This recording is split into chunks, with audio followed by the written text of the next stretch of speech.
Hello student, good evening to all of you students. हम सभी जो है अपने होम साइंस के सब्जेक्ट की जो टीचिंग ब्रांच के लिए प्रिपरेशन कर रहे थे, उन सभी के शॉर्ट रिवीजन की क्लास हम कंटिन्यू कर रहे हैं, जिसमें से हमने अपने जो परिचर्या के टॉपिक के साथ ही साथ रंगाई, छपाई, शुष्क धुलाई, इन सभी टॉपिक को कवर कर लिया है पिछली क्लासों में। आज की क्लास में हमें शुरुआत करनी है कि जो अपनी कढ़ाइयाँ हैं, परंपरागत कढ़ाइयाँ, पारंपरिक कढ़ाइयाँ, यानी कि जो परंपराओं से चली आ रही हैं, कोई आधुनिक नहीं बल्कि पीढ़ी दर पीढ़ी हमारी परंपराओं में स्थानांतरित होती जा रही हैं, ये सभी कढ़ाइयों के बारे में आज की क्लास में डिस्कस करना है। यहाँ से आपके क्वेश्चंस बहुत ही ज़्यादा एग्जाम में पुटअप किए जाते हैं, खास करके जो भी स्टूडेंट नेट जेआरएफ का प्रिपरेशन कर रहे हैं उन सभी के लिए ये बहुत ही इंपॉर्टेंट होने वाला है। टीजीटी पीएचडी में जो है यहाँ पे आपको एक ऑप्शनल सेलेक्ट करने को दिया जाता है, लेकिन वहीं पे जो नेट जेआरएफ का एग्ज़ाम है, आरपीएससी असिस्टेंट प्रोफेसर का है, हरियाणा असिस्टेंट प्रोफेसर का है, इन सभी में यानी कि जो हाई लेवल के जो भी एग्ज़ाम है उसमें जो है अरेंज करने का भी क्रम दे देता है, और फिर जो है इसे मैच दी फॉलोइंग में कई एक साथ दे देते हैं क्वेश्चंस में। इसलिए सभी पॉइंट को कंटिन्यू आप लोग जो है ध्यान से सुनते जाइए, पॉइंट टू पॉइंट नोट करते जाइए, किसी भी पॉइंट को मिस नहीं करना है, ठीक है। देखिएगा यहाँ पे भारत की कुछ पारंपरिक कढ़ाई यानी कि ट्रेडिशनल एम्ब्रॉयडरी ऑफ इंडिया, अपने भारत की जो कढ़ाइयाँ हैं। देखिएगा इसमें सबसे पहले बात करते हैं पंजाब की फुलकारी, बहुत ही फेमस वस्त्रों की कढ़ाई है ये पंजाब की फुलकारी। आप लोग देखे होंगे पंजाब हरियाणा के पटियाला सूट वगैरह जो इतने फेमस हैं, इसमें आप देखते होंगे दुपट्टा उसका कितना हैवी वर्क किया गया होता है, और उस पर जो कढ़ाइयाँ की गई हैं वो सभी जो है फुलकारी के अंतर्गत आती हैं, ठीक है। अगर आप फुलकारी दुपट्टे की कढ़ाई सर्च करके देखेंगे तो वहाँ पे आपको दिखाई देगा। और जो इसमें से क्वेश्चंस पुटअप किए जाते हैं वो क्या है कि पूछा था पंजाब की फुलकारी की उत्पत्ति किस शब्द से हुई है, तो वो शब्द है गुलकारी। फुलकारी शब्द की उत्पत्ति गुलकारी से हुई है, जिसका अर्थ होता है कि खद्दर पर की जाने वाली कढ़ाई। खद्दर का जो कपड़ा होता है आप लोग देखे होंगे, वो खद्दर के कपड़े पर की जाने वाली जो कढ़ाई है उसका क्या नाम था, गुलकारी, और इसी गुलकारी शब्द से फुलकारी शब्द की उत्पत्ति हुई है। आगे देखिएगा पूछा जाता है कि पंजाब की जो फुलकारी है, इस पंजाब की फुलकारी में किस प्रकार के धागे से कढ़ाइयाँ की जाती हैं, तो यहाँ पे आप सिलेक्ट करेंगे रंगीन रेशमी धागे से कढ़ाइयाँ की जाती हैं, ठीक है। जो धागा होगा वो रेशमी होगा और कैसा होगा, रंगीन होगा, और उसके साथ ही साथ जो इस पर चित्र बनाए जाएंगे वो ज्यामितीय होते हैं। ज्यामितीय यानी कि जो चौकोर में होंगे या फिर आयत में, वर्ग में, किसी में भी होंगे, त्रिभुज में होंगे, यानी कि सिर्फ वह लाइनों का प्रयोग करके बनाया गया, वहाँ पे गोलाई नहीं दी गई है। वहाँ पे चित्र जो होगा आपका वो क्या है, ज्यामितीय चित्र होगा। तो पंजाब की फुलकारी में किस प्रकार के चित्र बनाए जाते हैं, ज्यामितीय प्रकार के। इसके बाद है कि बिना नमूना बनाए सीधे वस्त्र पर कढ़ाई कर दी जाती है। इसमें आपसे पूछा जाता है कि पंजाब की जो फुलकारी है उस पर पहले चित्र बना करके उसके ऊपर से कढ़ाइयाँ आप लोग करते हैं, या फिर जो डायरेक्टली वस्त्र पर ही कर दी जाती है बिना चित्र बनाए। तो यहाँ आप सिलेक्ट करेंगे कि बिना नमूना बनाए, यानी कि बिना ही कोई डिज़ाइन बनाए हुए वस्त्रों पे डायरेक्ट यानी कि सीधे वस्त्रों पर ही कढ़ाई कर दी जाती है। ये है अपनी पंजाब की फुलकारी की विशेषताओं में बताया गया है। इसके बाद है कि जो पंजाब की अपनी फुलकारी है इसके प्रकार पूछे जाते हैं, मैच दी फॉलोइंग में पूछा जाता है, या फिर क्वेश्चन पुटअप किया जाता है कि इसमें से ढेर सारे ऑप्शन दिए, फिर पूछा जाता है इसमें से कौन कौन से पंजाब की फुलकारी के अंतर्गत आता है।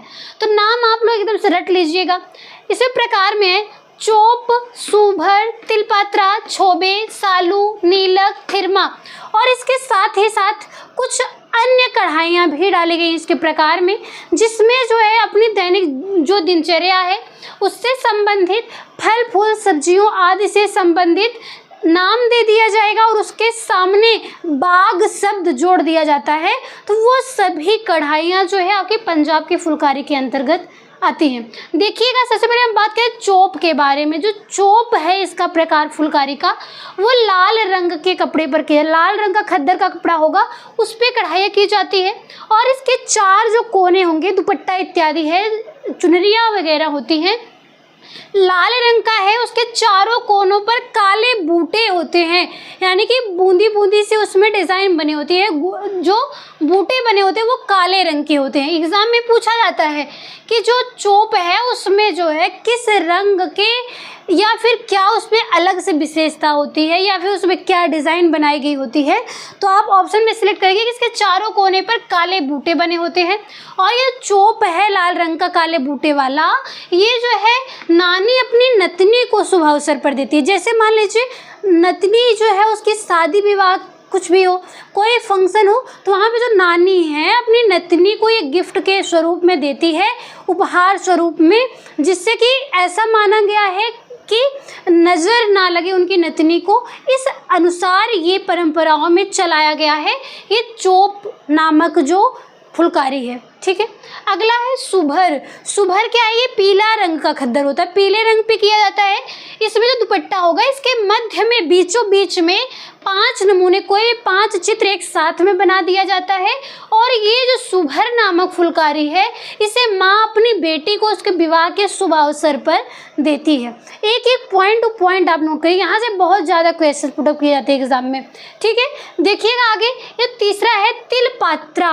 तिलपात्रा जो है ये निम्न खद्दर की, यानी कि जो निम्न स्तर का होगा, निम्न कैटेगरी का जो खद्दर होगा उस पर कढ़ाई इस पर की जाती है।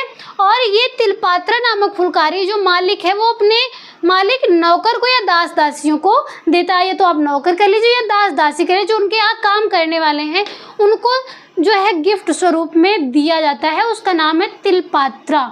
ठीक है, अगला है छोबे।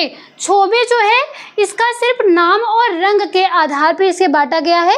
जो छोबे है ये पीले रंग के खद्दर पर इसकी कढ़ाइयाँ की जाती हैं। इसके बाद नीलक है। नीलक यानी कि नीले रंग का खद्दर है। इसके बाद सालू। जो सालू है ये किसी लड़की का नाम नहीं है बल्कि एक प्रकार की फुलकारी है। ये एक रुमाल है। आपके यहाँ जो नॉर्मल लैंग्वेज रुमाल बोला जा रहा है, पंजाब में वही क्या है कि सालू बोला जा रहा है। ये पंजाब की फुलकारी के अंतर्गत दिया गया।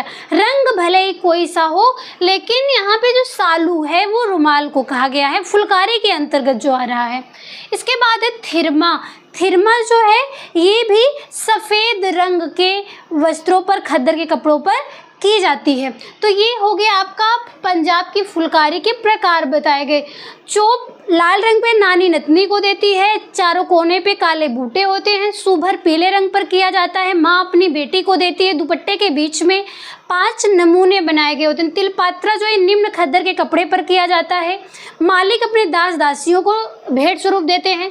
छोबे जो है वो पीले रंग के खद्दर पे किया जाता है, नीलक नीले रंग पे किया जाता है, थिरमा सफ़ेद रंग पे किया जाता है, जबकि जो सालू है ये विशेष प्रकार की एक रुमाल होती है। ठीक है, इसके बाद अंत में हमने बताया कि फल फूल व सब्जियों के नमूने जो होंगे वस्त्रों पे इस प्रकार के नमूने चित्र बनाए गए होंगे, उसके साथ ही उसके नाम के साथ जैसे बाग जोड़ दिया जाता है, जैसे आम बाग, मिर्च बाग, अनार बाग, दर्शन बाग, घूंघट बाग, यानी कि जो जिस प्रकार का चित्र बनाया गया होगा वो चित्र के साथ ही साथ बाग जोड़ दिया जाता है। तो इस प्रकार की फुलकारी के प्रकार के अंतर्गत उसे रखा जाता है। तो ये हो गया आपका पंजाब की फुलकारी से उठने वाले या जितने भी पॉइंट उठने वाले थे वो सभी पॉइंट को आपको बताया गया है। इसलिए आपको किसी भी पॉइंट को छोड़ना है, सभी पॉइंट को रट डालना है और इसको छाप लेना है। पॉइंट टू पॉइंट इसको लिख लीजिए और इसको बार बार आप रिवाइज कर लीजिए। ठीक है, आपके जो है जो ग्रेजुएशन पोस्ट ग्रेजुएशन में जो भी स्टूडेंट हैं उनके जो है एग्जामिनर के द्वारा भी एक क्वेश्चन पुट अप किया जाता है प्रैक्टिकल के टाइम पे, इसलिए इसे किसी भी पॉइंट को आपको मिस नहीं करना है। ठीक है, आगे देखिएगा कर्नाटक की कसूती के बारे में बात की जाती है। कर्नाटक की जो पारंपरिक कढ़ाई है उसका नाम है कसूती। यहाँ से जो क्वेश्चन पुट अप किया जाता है वो पूछा जाता है कर्नाटक की कसूती जो है वो कितने प्रकार की होती है। देखिए, गवंती, मुर्गी, नेगी, मेंथी, ये 4 प्रकार की है। टाँके का प्रयोग किया जाता है कर्नाटक की कसूती के अंतर्गत। कर्नाटक की कसूती, पंजाब की फुलकारी, पा के बाद फा आया, पंजाब की फुलकारी नाम याद हुआ। कर्नाटक की कसूती क से याद हो गया। इसमें जो रनिंग जो इसमें टाँके का प्रयोग किया गया है वो है गवंती, मुर्गी, नेगी और मेंथी, ये इसके प्रकार में बताए गए हैं। ठीक है, एग्जाम में ऐसे पूछा जाता है कि कर्नाटक की कसूती के अंतर्गत आने वाले कौन कौन से हैं इसमें से इसके अतिरिक्त भी कुछ अन्य दे दिया गया होगा, जिसमें से आपको इन चारों में से कोई भी एक नाम सिलेक्ट करना होगा जो उस ऑप्शन में दिया गया होगा। ये गवंती, मुर्गी, नेगी, मेंथी। इसके बाद एक कश्मीर की कसीदाकारी। कश्मीर की कसीदाकारी के बारे में आपको पढ़ना है कि जो कश्मीर की कसीदाकारी है कितने प्रकार का बताया गया, यानी कि जो आप कढ़ाइयाँ की जा रही हैं कश्मीर में, उसे कसीदाकारी के नाम से जाना जा रहा है। इसकी कढ़ाई जब आप सर्च करके देखेंगे मोबाइल में तो आपको ये दिखेगा कि जो आप प्रेजेंट टाइम में उसको यूज़ तो करते रहते हैं, लेकिन आपको उतना ज़्यादा ध्यान नहीं होता, पता नहीं होता है किस प्रकार के वस्तु पे जो कढ़ाई की गई वो कहाँ की फेमस है। ठीक है, तो आप इसको नाम के साथ ही साथ इसके फिगर को भी ध्यान में अगर रखेंगे तो बहुत ही आसान होगा। देखिएगा, जो कश्मीर की कसीदाकारी होती है इसमें चेन टाके का प्रयोग किया गया होता है, इस प्रकार से इसमें किया जाता है। ठीक है, इसमें से जो भी होगा इस प्रकार से कढ़ाइयाँ की गई होती हैं। ठीक, इसी प्रकार से एक दूसरे से ये जुड़े होते हैं, एक चैन के रूप में जुड़ा हुआ होता है। ये कश्मीर की कसीदाकारी के अंतर्गत बताया गया है। ठीक है, यहाँ पे आपको समझ में आया कश्मीर की जो कसीदाकारी है इसमें सभी में क्या है, चेन टाँके का प्रयोग किया गया होता है। आप दुपट्टे इत्यादि पे देखते होंगे इसी प्रकार से चेन के रूप में कढ़ाइयाँ जो हैं लगातार एक दूसरे से फंसी हुई है। किसी भी जगह पे उसमें जो मशीन है एम्ब्रॉयडरी करने वाली, कढ़ाई करने वाले, उसको कहीं पे उठाया नहीं गया है, बल्कि एक दूसरे से सटे हुए ही जुड़े हुए पूरे कपड़े की कढ़ाइयाँ होती हैं। ठीक है, इसमें देखिए कश्मीर की कसीदाकारी के प्रकार बताए गए, पश्मीना, दोसाला, कसाबा, जमावर, दोरुखा। इसमें नाम समझ में आ रहा होगा, पश्मीना आपको बताया गया था। पश्मीना की शॉल कितनी फेमस है, इस पर कितने ज़्यादा ये जो है कॉस्टली होते हैं, क्योंकि इससे बहुत ही ज़्यादा मेहनत की आवश्यकता होती है, बहुत ही महंगे बिकते हैं, ये बताया गया था ना आपको। कश्मीर की कसीदाकारी में पश्मीना है, 2 साल यानी कि 2 सालों की जितना ये गर्माहट पैदा करता है। फिर कसाबा, जमावर और दोरुखा ये वहाँ की पारंपरिक वस्त्रों के अंतर्गत आते हैं। ठीक है, ये हो गया कश्मीर का कसीदाकारी। इसके बाद आप लोग देखिएगा उत्तर प्रदेश लखनऊ की चिकनकारी का नाम सुना ही होगा आपने, बहुत ही फेमस है। उत्तर प्रदेश की जो चिकनकारी है इसका जो उत्पत्ति है वो कब से और कहाँ से हुई है, देखिएगा फारसी शब्द से इसकी उत्पत्ति हुई है। जो फारसी शब्द है वो है चिक। चिक नामक फारसी शब्द से इसकी उत्पत्ति हुई है, जिसका अर्थ होता है कि लकड़ी या संगमरमर पर जालीदार कोई कढ़ाई की गई है। ये हो गया आपके फारसी शब्द चिक का अर्थ।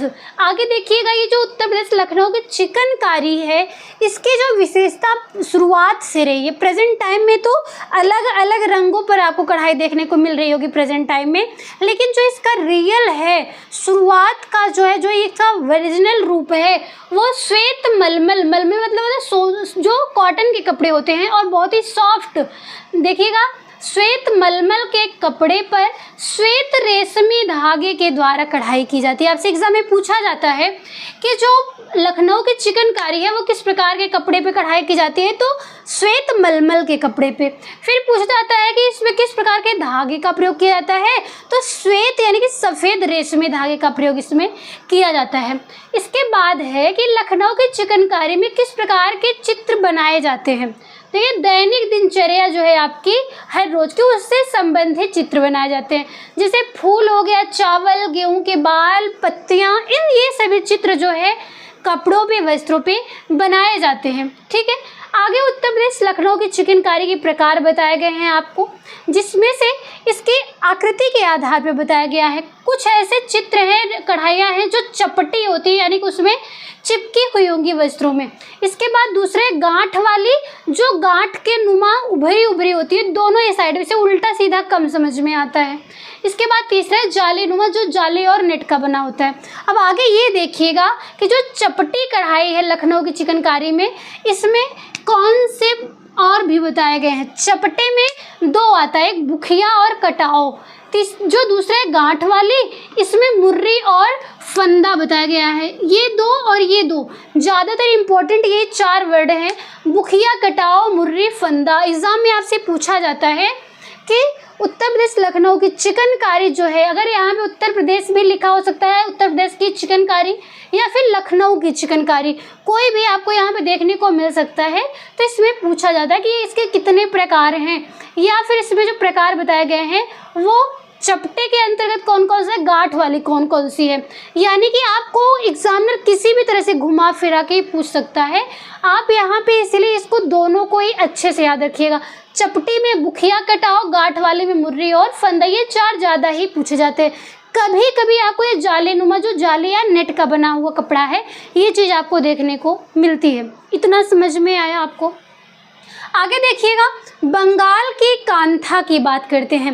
आप लोग नॉर्मल गांव में अगर रह रहे होंगे तो आप बिस्तर देखे होंगे, या फिर कहीं पे भी रहे हैं बिस्तर देख रहे हैं, जो महिलाएं जो है गांव की या फिर कहीं की महिलाएं हो, अगर वो क्या करती है, बहुत बड़े घरों में ही आप जाते होंगे तो वहाँ पे आपको सोफ़ा सेट देखने को मिल रहा है, बेड शीट जो है VIP में एकदम मिल रहा है, डल्लफ वगैरह का प्रयोग किया जा रहा है, विशेष प्रकार के फर्नीचर, इसके बाद है टेपेस्ट्री इत्यादि का प्रयोग किया गया है। लेकिन ज़्यादातर घरों में आपको कांथा देखने को मिलती है, लेकिन आप उसको देख रहे हैं लेकिन नाम से नहीं परिचित होंगे। कांथा जिसे बिस्तर आप कह रहे हैं, जिसे आप बिछावन के रूप में प्रयोग कर रहे हैं, कथरी नाम सुने होंगे गांव की लैंग्वेज में, लेकिन हर जगह पे अलग अलग नामों से जाना जाता है। ये है कहाँ की फेमस, ये जो है बंगाल की फेमस है, बंगाल की कढ़ाई के अंतर्गत आता है।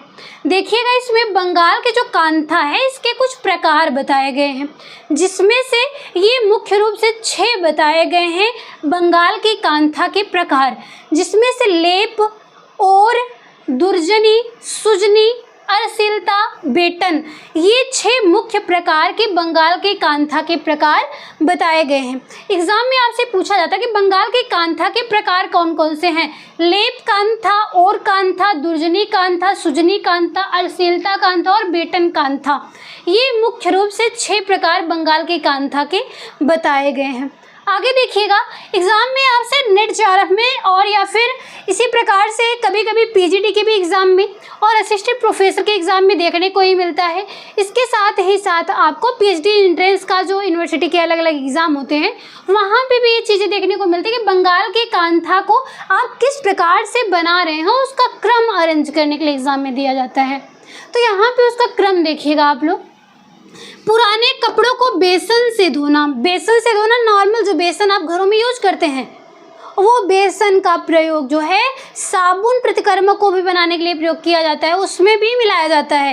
ये बहुत ही ज़्यादा जो है वस्त्रों के लिए या फिर स्किन के लिए जो है इन सभी में सफाई का कार्य करते हैं, एजेंट के रूप में भी कार्य करते हैं। तो इसी प्रकार से इसमें बताया गया है कि पुराने कपड़ों को बेसन से जब आप धो देते हैं तो वह जो है आपके स्वच्छ हो जाते हैं। इसके बाद रंगीन बॉर्डर, उसका फाड़ना।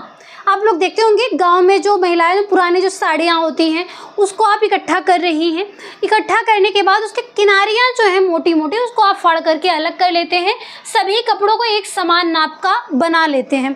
इसके बाद है रंगीन व सफ़ेद धागे को बॉर्डर से इकट्ठा कर लेना। जो भी रंगीन धागे हैं, सफ़ेद धागे, कैसे भी उनको आप इकट्ठा कर लेते हैं बॉर्डर पर से। इसके बाद कपड़ों की परत बनाना और आपस में मिलाना।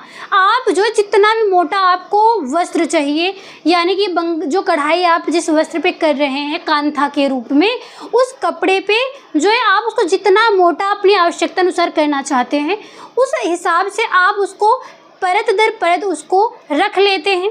इसके बाद कपड़ों की परत बनाना और आपस में मिलाना, उसे आप जो जोड़ लेते हैं सुइयों की मदद से, जो है आप उसको दूर दूर टाँके उसमें लगा करके उसको फंसा देते हैं, जिससे कि कपड़े जो है खिसकने ना पाए जो आपने बराबर किया है। इसके बाद सतह का विभाजन, फिर आप जो है उसमें कुछ जगहों का विभाजन कर देते हैं कि इस एक साइड में कब डिज़ाइन बनेगी, ये कब बनेगी, किस प्रकार से उसमें डिज़ाइन वगैरह बनानी है, तो इसे आप जो है सतह का विभाजन कर लेते हैं। फिर विभागों को ज़रूरी डिज़ाइन से भरना, जो भी आवश्यक उसमें डिज़ाइनें हैं जो आप बनाना चाहते हैं डिज़ाइन, वो डिज़ाइन आप उसमें बना लेते हैं। इसके बाद जो जगह बचती है डिज़ाइन बनाने के बाद, कुछ जो बीच का स्थान बचता है उसको ये बीच में बाद में जो है जगह को भर लेते हैं उन डिज़ाइनों के माध्यम से।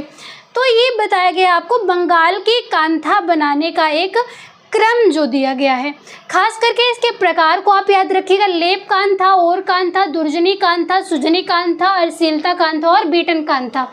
इतना समझ में आने के बाद आप इसके क्रम को जो है ध्यान से समझ लेंगे। जरूरी नहीं कि एग्जाम में ये 6-7 जो दिए गए वो सभी आए, इसमें से 5 भी पूछ सकता है, 4 ही पूछ सकता है। बस आपको ये सीक्वेंस याद होना चाहिए, किसके बाद कौन सा स्टेप करना है, तो आप उसको आसानी से अरेंज कर लेंगे। ठीक है, हमने आपको पहले ही बताया कि जब भी आप होम साइंस के कुछ इस प्रकार के ट्रेडिशनल या फिर दैनिक दिनचर्या से संबंधित कोई भी टॉपिक अगर आप पढ़ रहे हैं तो आप उसको अपने व्यवहारिक जीवन से संबंधित करके जोड़ करके जब पढ़ते हैं वो आपको आसानी से समझ में आ जाती हैं। आई होप ये पॉइंट जो आपको यहाँ बताया गया वो सभी आप यहाँ पे इसको समझ पाए होंगे कि पंजाब की फुलकारी, उसके प्रकार, कर्नाटक की कसूदी, कश्मीर की कसीदाकारी, उत्तर प्रदेश लखनऊ की चिकनकारी और इसके साथ ही साथ बंगाल की कांथा। नेक्स्ट पॉइंट है अपना जो हिमाचल प्रदेश की चंबा कढ़ाई है। यहाँ पे देखिएगा इसके कुछ विशेषताएं पूछी जाती हैं आपके एग्जाम में कि जो हिमाचल प्रदेश है, ऐसे एग्जाम में ऑप्शन में पूछा जाएगा हिमाचल प्रदेश की पारंपरिक कढ़ाई किस नाम से जानी जाती है या फिर कौन सी है, तो वहाँ ऑप्शन में आपको दिया गया होगा चंबा कढ़ाई। ठीक है, इसके बाद ये कुछ विशेषताएं इसमें पूछी जाती हैं कि हिमाचल प्रदेश की चंबा कढ़ाई की क्या विशेषताएं हैं। तो इसमें देखिएगा जो ये चंबा कढ़ाई है ये पूजा के थाल के लिए कोई तौलिया रुमाल तैयार किया जाता है जिस पर ये कढ़ाई की गई होती है। इस पर कढ़ाई जो की गई उसकी क्या विशेषता है कि ये मध्य में जो रुमाल है, तौलिया है, उसके मध्य में नृत्य के नमूने होने के कारण अष्टनायिका कहा जाता है। इसमें 8 ऐसे नमूने बनाए गए हैं जो आपस में नृत्य कर रहे हैं यानी कि डांस कर रहे हैं, तो इसी की वजह से इसे अष्टनायिका भी कहा जाता है। एग्जाम में आपके मैच द फॉलोइंग में आता है तो हिमाचल प्रदेश के सामने आप अष्टनायिका को भी मैच करते हैं। ठीक है, आगे देखिएगा इसी से संबंधित जो कढ़ाई की गई है, जो डिज़ाइन बनाई गई है उससे संबंधित कुछ बताया गया है जिसमें से रासमंडल, समुद्र मंथन, कुरुक्षेत्र युद्ध, अष्टनायिका, रुक्मणी हरण, कालिया, मिजर मेला, जुलूस आदि। अगर इतने सारे चित्र बने हुए हैं उस तौलिया या रुमाल पे बीचों बीच उस वस्त्र में, तो वो क्या है, हिमाचल प्रदेश की चंबा कढ़ाई के नाम से जाना जाता है। आगे है कि ये जो डिज़ाइन बनाई जाती है इस पे वस्त्र पर उल्टा और सीधा समझ में नहीं आता, ये दोनों ही एक समान होते हैं। आई बात समझ में। अगला है आपका राजस्थान की जो कढ़ाइयाँ बताई गई हैं। राजस्थान की जो पेंटिंग बताई गई है, जो रंगाई बताई गई वो बांधनी है। राजस्थान की जो प्रसिद्ध है, फेमस वो क्या है, बांधनी है, जो वस्त्रों की रंगाई की गई है बांध करके उस पर। लेकिन यहाँ पे राजस्थान की कुछ कढ़ाइयों की बात की गई है जिसमें से वहाँ कढ़ाई को 3 भागों में बांट दिया गया है। कुछ ऐसी कढ़ाइयाँ हैं जो पूरे भारत में फेमस है, लोक या भारत काम के नाम से जाना जाता है, और कुछ है वहाँ की धार्मिकता से संबंधित कढ़ाइयाँ बताई गई, धार्मिक कढ़ाई वहाँ की, और कुछ कार्ड कढ़ाई के नाम से जाना जाता है। एग्ज़ाम में आपसे यहाँ से ज़्यादा डिटेल में थियरी नहीं पूछता है, आपसे ये पूछता है कि राजस्थान की जो कढ़ाई है इन सभी में से कौन सा है, एक ये हो गया, और इसके साथ ही साथ कि राजस्थान की लोक कढ़ाई कौन सी है, राजस्थान की धार्मिक कढ़ाई, कॉर्ट कढ़ाई, इस प्रकार से अलग से भी पूछता है। तो राजस्थान की लोक या भारत काम की कढ़ाई में मोची भारत, हीर भारत, एप्लिक वर्क जो है, दबका, मेयो, ये सभी क्या है कि ये लोक भारत काम के अंतर्गत आते हैं। ये कहाँ की है, राजस्थान की ही है। इसके बाद है धार्मिक कढ़ाई में एक पिछवी कढ़ाई आती है पिछवी धर्म के लोगों के लिए, और जैन कढ़ाई है, ये उन्हीं के लिए पर्टिकुलरली नहीं है बल्कि ये क्या है उस धर्म को प्रेजेंट करने वाली होती है। ठीक है, अगला है कार्ट कढ़ाई। कार्ट कढ़ाई के अंतर्गत 3 आता है, गोटा work, thread work, Salma work. इस प्रकार के कपड़े आप जो है यूज करने के लिए देखे होंगे, इतनी जो फेमस हैं ये गोटा वर्क, थ्रेड वर्क और सलमा वर्क। सलमा वर्क को भी 2 भागों में बांटा गया है, जारदोजी और कामदाड़ी। ये हो गए आपके राजस्थान की कढ़ाई। ये थोड़ा हार्ड है इसका नाम, लेकिन आप इसको एकदम अच्छे से रट लीजिएगा। आप लोग क्वेश्चन पेपर सॉल्व साथ ही साथ कर रहे हैं, उसमें भी आप लोग देखते होंगे इनसे संबंधित क्वेश्चन आपके एग्जाम में पुटअप किए जाते हैं। ठीक है। आगे इनकी बात देखिएगा आप लोग कि मणिपुर की कढ़ाई के बारे में बात की गई है। मणिपुर का नाम जो है आप लोग ने, वहाँ की जो कढ़ाई है वहाँ की, वो है कि जो वस्त्रों पे कढ़ाई की उसमें शीशे का वर्क किया गया है, साथ ही साथ मोतिया या स्टोन जिसे नग कहते हैं उसका वर्क किया गया है। छोटे छोटे पत्थरों को ही कढ़ाई के साथ ही उसमें ऐड किया गया है। तो ये सभी जो कार्य वस्त्रों पे किए गए हैं, ये कहाँ की जो है पारंपरिकता है, ये मणिपुर की पारंपरिक कढ़ाई के अंतर्गत आता है। इसके बाद है गुजरात की कढ़ाई। जो गुजरात की कढ़ाई है, इसमें क्या देखने को मिलता है कि कच्छ की कढ़ाई, कच्छ भुज का नाम आपने सुना है, वहाँ की जो कढ़ाई है फेमस गुजरात में, वहाँ कांच के नन्हे टुकड़ों के द्वारा कढ़ाइयों में सजावट की जाती है। ये हो गया होगा गुजरात की कढ़ाई की विशेषता। आप लोग को जो ये बताया जा रहा है नाम के साथ ही साथ उसके स्थान के साथ, तो उसका नाम, कढ़ाई का और स्थान, वे दोनों जरूर आप याद रखेंगे। इनको मैच द फॉलोइंग में या फिर इसके साथ साथ ऑप्शनल में भी या फिर इसके साथ ही साथ अभिकथन कारण में भी इस प्रकार के क्वेश्चंस पुटअप किए जाते हैं। कथन 1, कथन 2, मतलब इस प्रकार से ही पूछा जाता है। तो इसमें आपको सिलेक्ट जो करना होता है, आप उसके अनुसार ऑप्शन को सिलेक्ट कर लेंगे। ठीक है। अगला देखिएगा सिंध की अजरक। आपको पूछा जाता है कि अजरक जो है ये कहाँ की पेंटिंग है। यहाँ तक आपका कढ़ाई के बारे में ये 10वें तक बताया गया, लेकिन यहाँ पे जो है आपको कुछ पेंटिंग के बारे में भी और बताना था जो स्थान के नाम से ज़्यादा फेमस है, जिसमें से है आपका सिंध की अजरक। सिंध जो है यहाँ की अजरक है, इसका क्रम पूछा जाता है कि किस प्रकार से क्रम में अरेंज करने के लिए एग्जाम में पूछा जाता है। तो यहाँ पे इसका क्रम देखिएगा, सबसे पहले कपड़े को लेते हैं आप, उसकी धुलाई करते हैं। आपको ये जो ये पेंटिंग बताई जा रही है, ये बहुत ही क्या है कि प्राकृतिक रंगाई की गई है। इन पे कुछ प्राकृतिक चीज़ों का ही प्रयोग करके जो है इसकी रंगाई की गई, पेंटिंग की गई है। इसमें सबसे पहले वस्त्रों की धुलाई करते हैं, फिर जो ऊंट है जानवर, उस जानवर के गोबर को लेकर के उसको घोल बना करके उसमें वस्त्रों को भिगोया जाता है। इसके बाद इस पे मेरेबलम प्रोसेस किया जाता है। मेरेबलम प्रक्रिया, जो कसानो नामक पेड़ है उसकी छाल के जो उसकी छाल को पीस करके पेस्ट तैयार किया जाता है, उसमें इसको भिगोया जाता है, मेरेबलम प्रोसेस किया जाता है। फिर उसके बाद रेख प्रक्रिया, यानी कि वस्त्रों पर सुखाने के बाद सफ़ेद किनारी खींच दी जाती है। फिर कट लगाया जाता है, कट का मतलब है काले रंग की किनारी बनाई जाती है। फिर एक गाज की प्रक्रिया में फिटकरी को लेते हैं, क्ले वाली जो मिट्टी होती है क्ले, इसके बाद गोंद को लेकर के गौज प्रक्रिया की जाती है। इसके बाद ये सब क्यों किया जाता है, रंगों को पक्का करने के लिए फिटकरी इत्यादि का प्रयोग किया जाता है यहाँ पे। इसके बाद इंडिगो रंगाई की जाती है। इंडिगो रंगाई जो करने के बाद सूर्य के प्रकाश में जब इसको सुखा देते हैं तो यहाँ से आपको नीला रंग प्राप्त हो जाता है। इसके बाद जो है इसको सुखाने के बाद उसको धो करके हटाया जाता है। फिर कुछ स्थानों पर जो रंग खाली बचे होते हैं, विशेष पेंटिंग देने के लिए वहाँ पर अलग से रंगों को भरा जाता है जो खाली स्थान बचते हैं। तो ये हो गया आपका सिंध के अजरक को बनाने का क्रम, आपको जो अरेंज करने के लिए एग्जाम में पूछा जाता है। इसके बाद है मसूलीपट्टनम की कलमकारी का क्रम। आपसे पूछा जाए मसूलीपट्टनम की प्रसिद्ध कौन सी है, कलमकारी है। फुलकारी है, कसीदाकारी है, कलमकारी है, लेकिन ये तीनों ही अलग अलग जगह की हैं।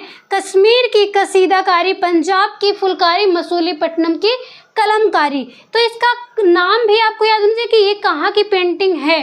और यहाँ जैसे मसूलीपट्टनम की पेंटिंग हो जाए कलमकारी है, कलमकारी कहाँ की है, मसूलीपट्टनम की। इस प्रकार से घुमा फिरा के क्वेश्चन एग्जाम में पूछा जाता है। इसका भी क्रम आपको अरेंज करने के लिए एग्जाम में दिया जाता है।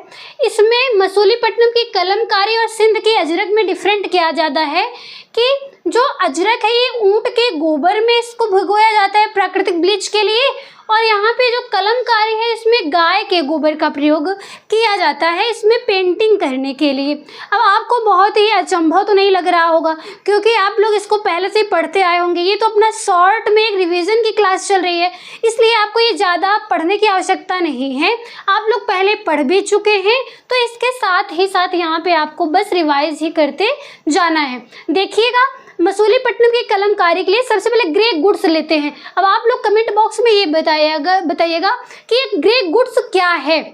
बार बार आपको एग्जाम में आने के लिए क्वेश्चन पेपर जब आप सॉल्व करते हैं प्रीवियस ईयर का क्वेश्चन पेपर, तो उसमें आपसे पूछा गया है कि करघे पर से उतरे हुए कपड़े को किस नाम से जाना जाता है, या फिर ग्रे गुड्स किस नाम से जाना जाता है, क्या होता है ग्रे गुड्स।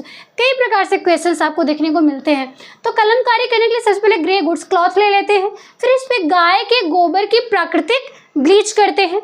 मेरेबलम प्रक्रिया, इसमें भी वही किसानों के जो पेड़ से छाल को पेस्ट तैयार करते हैं बुरादे से। इसके बाद छपाई, इसमें कुछ प्राकृतिक रंगों का प्रयोग करके छपाई की जाती है अपने डिज़ाइन के अनुसार।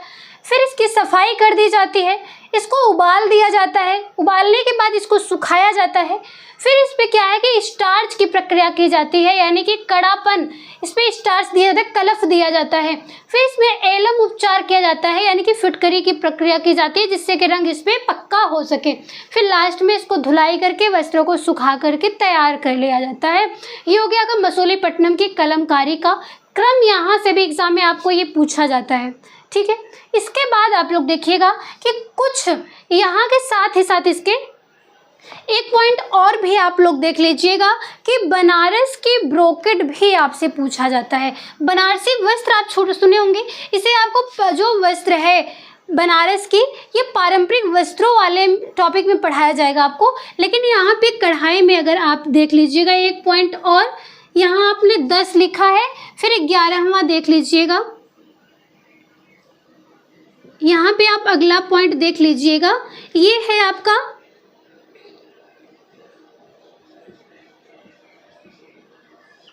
बनारस की ब्रोकेड। नाम याद रखिएगा आप लोग, और इसके साथ ही साथ इसके कुछ प्रकार भी बताए गए हैं, जिसमें से आमरस, दूसरा हिमरस, ठीक है, इस नाम से भी इसको जाना जाता है। ये हो गया आपका बनारस की ब्रोकेड। इसमें आपको ये भी बताया गया था अभी इसके पहले बुनाई वाले टॉपिक में कि जो है बनारस की ब्रोकेड में छोटे छोटे हरनेसों का प्रयोग किया जाता है।